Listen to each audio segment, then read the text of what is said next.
محمد قادیانی نے اپنے فتنے کا آغاز کہاں سے کیا تھا یہ سمجھ لیجیے۔ پہلے وہ ایک مناظر تھے، بہت اچھے مناظر، غلام احمد قادیانی تھا کہنا چاہیے، غلطی سے طے کے بیٹھ رہا ہوں۔ آریہ سماجیوں سے مناظرے کیے، عیسائیوں سے مناظرے کیے، مناظروں میں فتح حاصل کی، مسلمانوں کی آنکھوں کا تارا بن گئے، محبوب ہو گیا۔ اس کے بعد اس نے ایک فتنہ چھوڑا، ایک شوشہ چھوڑا، نبوت اور وحی تو رحمت ہے، رحمت کیسے بند ہو سکتی ہے؟ وحی تو انسانوں کی ہدایت کے لیے ہے، انسان ختم نہیں ہوئے وحی کیسے ختم ہو جائے گی؟ دیکھیے بظاہر یہاں دلیل ہے، اٹ اپیئرز کنونسنگ، بات سمجھ میں آتی ہے، یہیں سے یہ حل مل جائے گا آپ کو۔ کیا وجہ ہے کہ بڑے بڑے اعلیٰ تعلیم یافتہ لوگ جو ہیں اس کا شکار بن گئے؟ دنیا میں ایک ہی مسلمان نام کا سائنسدان جو ہے وہ آیا ہے ٹاپ پر، وہ قادیانی۔ ایک ہی مسلمانوں کا نام رکھنے والا جو ہے وہ international court of justice Hague کا جو ہے جج بنا ہے، وہ کون؟ قادیانی۔ ڈاکٹرز قادیانی، انجینئرز قادیانی، بڑے بڑے۔ یہ کیوں؟ یہ بات ایسی تھی کہ جو بظاہر دل کو اپیل کرتی ہے کہ جب حضرت آدم سے کہا تھا اما یاتینکم منی ھدی فمن تبع ھدایا فلا خوف علیہم ولا ھم یحزنون، انسانوں کی ہدایت کے لیے وحی کا راستہ کھولا گیا، ابھی انسان ختم نہیں ہوئے، وحی کا کیسے دروازہ بند ہو جائے گا؟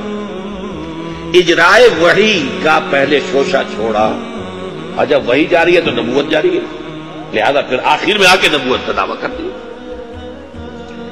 اس نے ایک مسئلہ اور استعمال کیا، یہ اصل میں چالاک اور ہوشیار لوگوں کے معاملات ہوتے ہیں۔ عوام الناس کی نفسیات کو متاثر کرنے کے لیے ایک اور شوشہ چھوڑا۔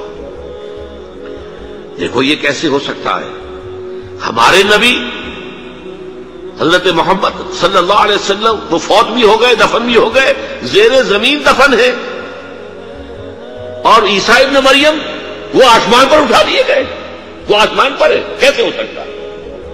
اب عام مسلمان کے لیے اس میں بھی ایک اپیل ہے کہ اس میں تو گویا کہ ثابت ہوا کہ حضرت عیسیٰ ابن مریم جو ہے وہ افضل ہو گئے محمد سے صلی اللہ علیہ وسلم۔ یہ ہے وہ چیزیں کہ جن سے حالانکہ افضلیت کا اس سے کوئی تعلق نہیں۔ اصحاب کہف اگر 300 برس تک سوتے رہے تو اس میں کون سی افضلیت ہو گئی؟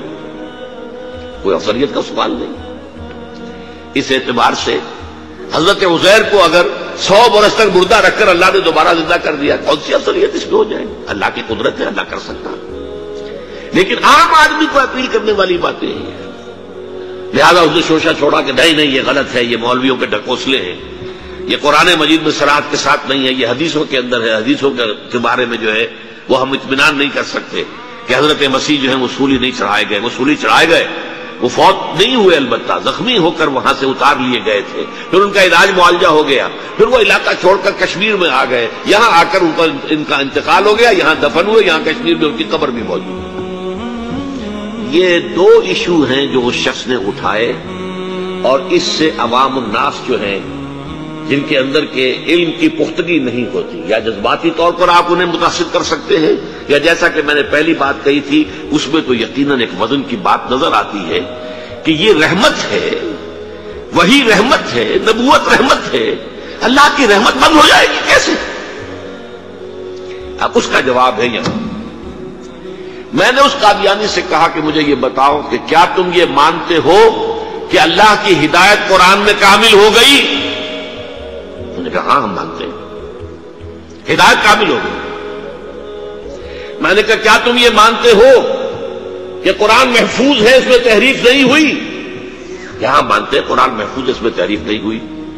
پھر میں نے کہا مجھے منطقی وجہ بتاؤ، پھر اس وحی کی کھڑکی کو کھلے رکھنے کا فائدہ کیا ہے؟ وہاں سے جو آنا تھا جو مکمل ہو گیا قرآن۔ ہاں قرآن میں اگر تحریف ہو جاتی، اس کی حفاظت کا ذمہ نہ لیا گیا ہوتا تو کسی نبی کی ضرورت تھی کہ جو آ کے اس کی تصحیح کرتا کہ یہ بات یوں نہیں یوں تھی، یہ غلطی کر دی گئی ہے، ورنہ حقیقت یوں تھی۔ منطقی اعتبار سے ایک حاجت، ایک جواز پیدا ہوتا ہے اس وحی کے جاری رہنے کا اور نبوت کے جاری رہنے کا، بشرطے کہ ان دو باتوں میں سے کسی ایک کو مانو. یا تو یہ کہو کہ ہدایت قرآن میں مکمل نہیں ہوئی، اور یا کہو ہو تو گئی تھی لیکن قرآن جو ہے گم ہو گیا، قرآن کے اندر تحریف ہو گئی، وہ اصل قرآن نہیں ہے.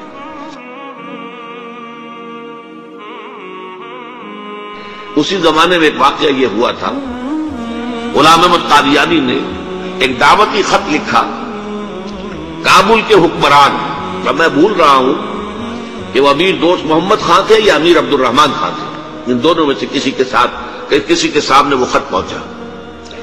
جیسے کہ حضور نے خطوط بھیجے تھے قیصر کو، کسریٰ کو، تو اس کو بھی شوق چڑھایا کہ میں بھی تو اب نبی ہوں، نبوت کا دعویٰ کر چکا ہوں، تو مجھے پڑوس کا ملک جو ہے افغانستان، وہاں کے بادشاہ کو دعوت دینی چاہیے کہ وہ مجھ پر ایمان لائے.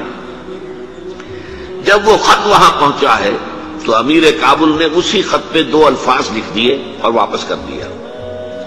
الفاظ کیا تھے؟ ای جا بیا، یہاں آؤ ذرا اور یہاں آ کر تم دعویٰ کرو نبوت کا.